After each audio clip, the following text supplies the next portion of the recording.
विशेषतः कातकरी समाजाचा विषय हा समोर आलेला आहे।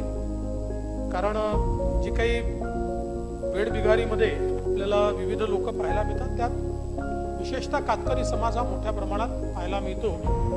कारण हा गरीब समाज आहे आणि सातत्याने वर्षातनं 5-6 महिने, 8 महिने, 9 महिने हा कुठल्या ना कुठल्या कामाच्या शोधामध्ये बाहेर जात असतो आणि त्यामुळे या समाजावर हे वेठबिगारीचं संकट मोठ्या प्रमाणात या ठिकाणी आपल्याला पाहायला मिळते। वेठबिगारीतनं जर आपल्याला या सगळ्या लोकांना बाहेर काढायचं असेल तर त्यांचं स्थलांतरण कसं कमी होईल, स्थानिक स्तरावर त्यांना रोजगार कसा मिळेल, या गोष्टींचा विचार देखील आपल्याला करावा लागेल।